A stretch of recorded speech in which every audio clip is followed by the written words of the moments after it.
Ooh. Yeah, that's almost a wear bar. Well, that's less than ideal.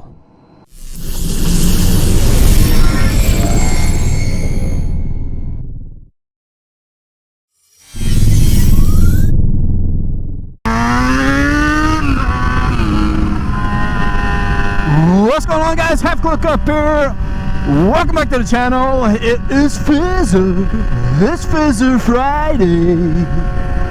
Guys, first and foremost, as always, welcome to all you new, beautiful subscribers. Man, we are averaging upwards of 70 new subs a month. Exponential, fantastic growth. Welcome aboard. Happy to have you on board Team HCU.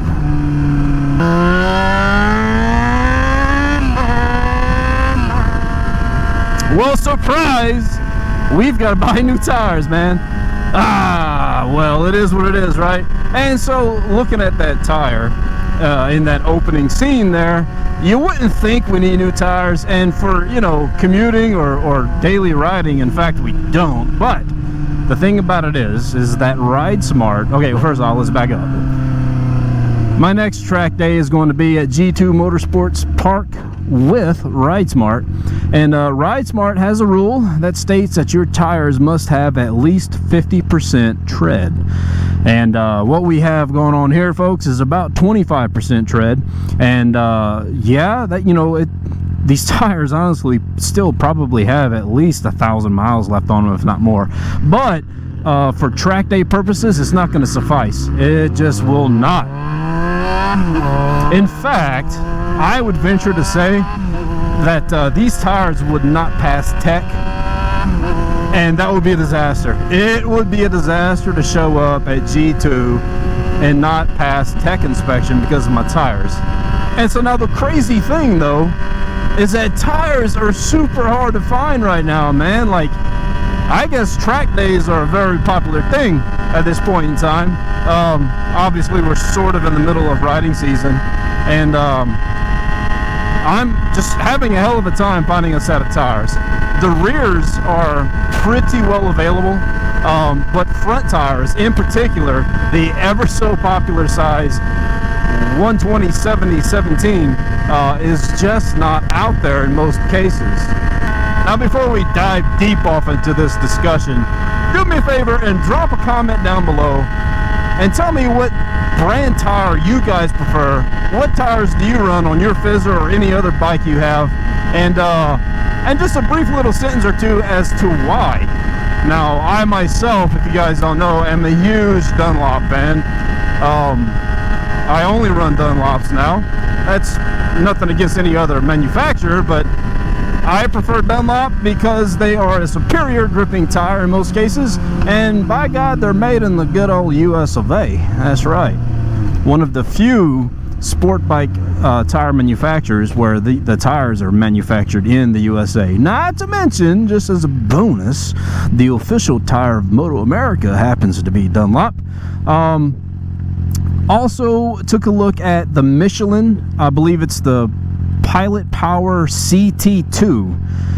Has a great set of reviews in multiple sources, and Michelin is also obviously the tire provider right now for MotoGP, so you know, but I don't like reading any sort of mixed reviews from guys who do track days. And what I do when I review tires, or when I try and decide on a tire to purchase, of course, obviously, I look at Dunlops before anything else, see what people are experiencing with them, and obviously it's always positive experiences, but I will type in the keyword track day into review databases on various websites, mostly Revzilla. But what I'm always interested in for this bike is actual track day experiences from other riders, and that Michelin seems to have rather mixed reviews for track day usage. And of course, it ranges from everything to guys who are like, oh, this tire is so sticky, this, that, and the other. Even guys who have come from the Dunlop Q3 Plus, which is what this tire is, and have moved to the Michelin,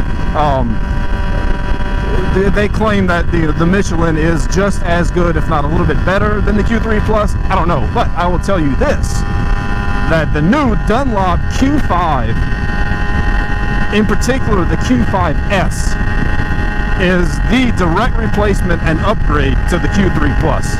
And I have had nothing but exemplary experience on this tire, and so I'm wanting to give the new Q5S a go. Now, Dunlop's new Q5 is their track day tire that is advertised as a tire that does not require tire warmers. And the Q5S is the same tire, but with a special strip of compound down the middle for a combination of track and road use. Now, since this bike is mostly for track use now, I did entertain the idea of just going with the Q5, which is available in both front and rear. But I just can't bring myself to do it, man, because Fizzer Friday, you know, and amongst other things, like I'll ride this bike on random excursions on the weekends and stuff, usually at a church, for example, and it's just, you know, there's some riding I do on this bike that is not on film, obviously, and that's what I'm getting at.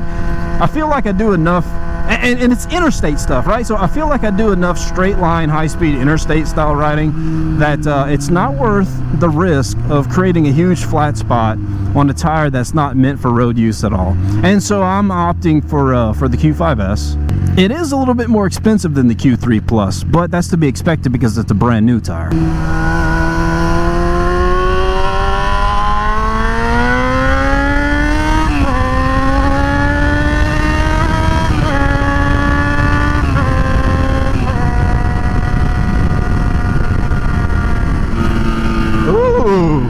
Decision time. Let's just slip right in.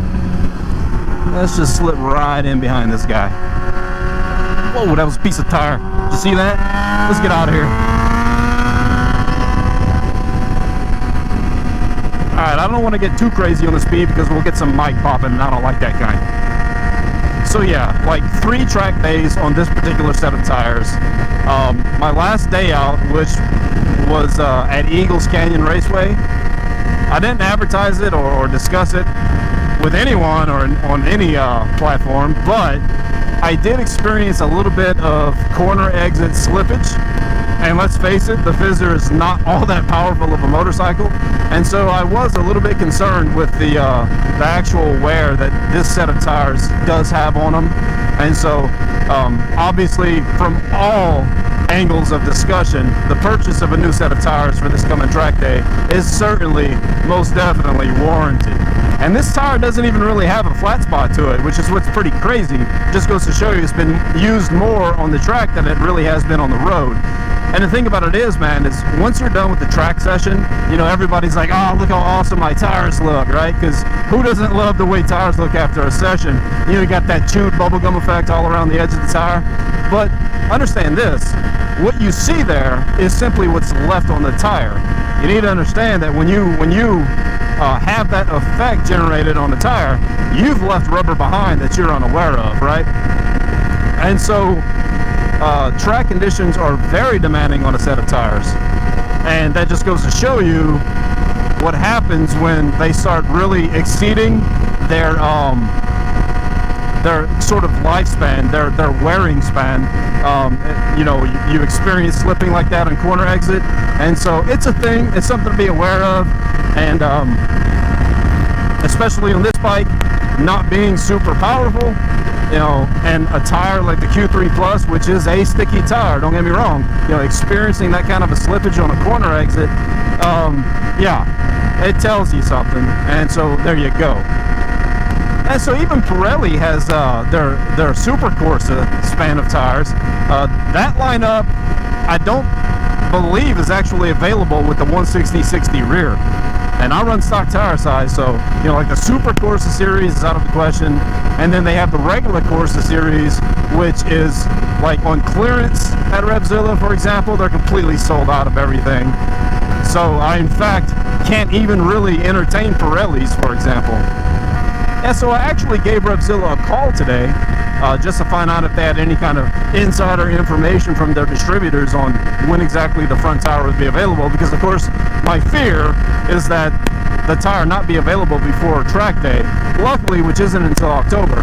And the gentleman on the phone, his name was Mike, very cool dude, he told me that tire is going to be available for order as soon as this coming Monday, which is exciting. So there is that. And as soon as that thing says in stock in green letters, add to cart. Gotta have them, man. So yeah, we're gonna go with the new Dunlop Q5S, and it ought to be awesome. And so anyways, I am very curious as to what you guys think with regards to track day tires. Again, drop a comment down below. Let me know what you guys have been running, what your experiences are with them. But yeah, that's all I got for you guys today. It should open some pretty healthy, decent discussion. So please smash that like button on your way out of here, and you should definitely subscribe if you haven't subscribed already. But as always, this has been me, and that's been you. It's Half Look Up, guys. I'll catch you guys on the next one. Peace and goodbye.